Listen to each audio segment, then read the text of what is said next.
Honorable Toye, some would say that all this hula baloo is arising because the effectiveness of DESOPADEC has not really been felt.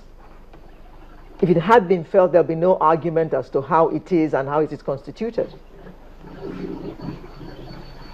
Okay, thank you very much. Before I make my contributions, let me first correct some misinformation going on there.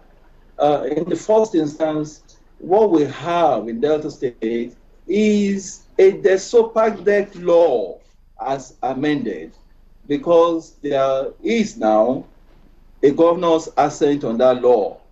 So for people to come to the public and begin to still talk about the bill, I think the state has moved beyond that level.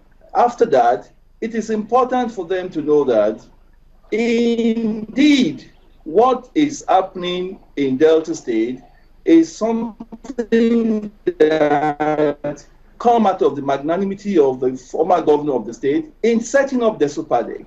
The 13% we talk about is to oil-producing states, not oil-producing community. What the gentleman there read out should be properly looked into. We have other states that are producing oil. You talk about Bayelsa, you talk about Rivers, Akwa Ibom. They don't have an organization called DESOPADEC. But in the magnanimity of the two governors we've had, it started from the days of James Ibori to the days of Ujuma, now to Okowa, decided that rather than using this 13% to develop the whole state, as is being done in Bayelsa, Rivers, and Akwa Ibom, it's indeed better for us to take 13% of that, 50% of that 13% and get an organization to manage that money and focus properly on the oil-producing community. And that is the philosophy of DESOPADEC. Having said that, it will interest you to know that at some point, I was the Commissioner Special Duties in charge of DESOPADEC. And I was involved in monitoring of the DESOPADEC projects. I can tell you today without fear of contradiction, without fear of favor, that indeed, when you monitor projects community to community done by DESOPADEC, you will be surprised at the spread. There is no oil-producing community in Delta State, and even those that don't have, those that are not producing oil directly, that do not have the DESOPADEC project cited in their community. I am saying this authoritatively. I am saying it without contradiction because I monitor those projects. And now let us come finally to the controversy that is being, people are trying to rear up. In the first instance, when I was the Special Duty Commissioner at DESOPADEC, the commissioners in DESOPADEC, if you go there, you don't see them. They are supposed to be working as full-time officers, but they come there only when the boards are sitting. And in the wisdom of the former governor and this current governor, they decided that indeed it is better for the DESOPADEC to have a well-functioning executive in which anytime you go there, they are there. They now say we should have an MD, we should have 4 executive directors, and indeed the commissioners and the chairman will become part-time. All these are geared into refocusing the DESOPADEC, into making them very functional, into making them better in service delivery. And before I end this my contribution, when I was Commissioner Special Duty DESOPADEC, I know as a fact that a lot of projects that are being given out from DESOPADEC took the crowd away from Asaba. You started to see that a lot of people from the down Delta coming up Delta to Asaba started to move towards DESOPADEC. And when DESOPADEC payments are made, even the market women in Warri, we know that there is money in the system. People were able to pay school fees. People were able to pay their house rent, medical bills, and indeed, the biggest beneficiaries are the communities where these projects are situated. So I have nobody to contradict me there that DESOPADEC has not performed. Thank you very much. Okay, Honorable Fobroku, the before you and your members passed this law, which has been signed, there was, at the public hearing, there was almost fisticuffs. There were fights at the public hearing. Wasn't that a sign for you and your colleagues to slow down and look at this bill then, effectively, before passing it? Quickly, before I hit the nail on the head on the question you just asked, it is important we let Nigerians know that laws are not made for individuals. My sister here mentioned somebody from another ethnic nationality be an executive director and being unable to enter maybe her community and so on and so forth. The Delta South Senatorial District has 3 main ethnic nationalities, their tribes, so to say, the Sokos, the Jos, the Shekiris.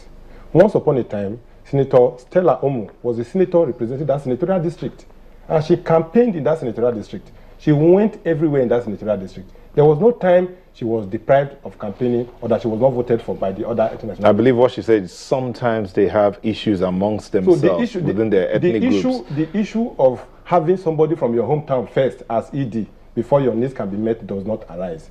The board, the part-time board that this new law tends to create, the board will have people from these various ethnic nationalities, but they will be on part-time instead of, appearing and disappearing like we've experienced in time past. Then the executive power to operate the activities of the DESOPADEC will now reside in the hands of the EDs and the MD. Director. So that on daily basis you have activities going on. So that on daily basis the people can feel the impact of the DESOPADEC. We will no longer have a situation where you have to wait for the DESOPADEC commissioner to come all the way from Lagos, possibly because he lives in Lagos, before anything can be done. And in that light, don't forget that from time to time the part-time board will meet. When the board meets, they will also have the opportunity of making the contribution that presents this structure now. This structure is is what's in the new law. Yes. The question I asked was, did your colleagues not send or see or notice the fisticuffs that were going on in the public hearing and still went ahead to pass this? The point is this. Or what caused that fight? The point is this. In making this amendment that is now a law, we were very much aware that some persons raised some issues. I was among those who accompanied Mr. Speaker, the Right Honorable Monday Buya, to address some of those protesting. And we discovered that 99.9% of the protesters were just doing that on ignorance. I spoke to a few of them. What is the issue? Why are you here? And they said we should come and protest. So the public hearing, the public hearing you had, what we did, was it all encompassing? What we did was to make sure that we give proper publicity and enlighten and informed a lot of the people who were agitated.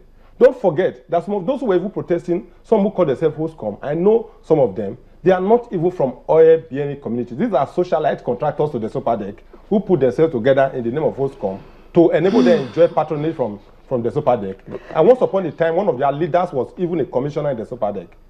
So a situation where they are no longer represented the way they used to be represented, they now feel that, oh, this law tends to sideline us. But we are making Deltans to realize that this is a broad-based law that is made for the interest of Deltans. It is not an individual law. It is not a tribal law. Okay. It's not an ethnic law. Have been protesting. It's a law that is made for one. They protested. Let you finish. We'll come back to you. Neta, we are not also ignorant of those protests that are being sponsored by the DESOPADEC contractors. We are Deltans. I live in Delta State. Okay. We understand. All right. Don't forget that these various ethnic nationalities have representatives in the House of Assembly. The UBM man is there. I'm there. The Shekiris are there. The Jos are there. Can I come in? Yes, you can come in. Yeah. You see, let us try as much as possible to get away from sentiment and partisan issue and face the real thing. Look, the NDDC and the DESOPADEC, they are two separate things. If you look at the NDDC is a product of the whims and caprices of an appropriation that is determined by the National Assembly. Why the DESOPADEC has statutory flavor. We are not saying what I want, or what the governor wants, or what the people want. What is the position of the law? I am from an oil producing community, Deyele. My place is in abject poverty.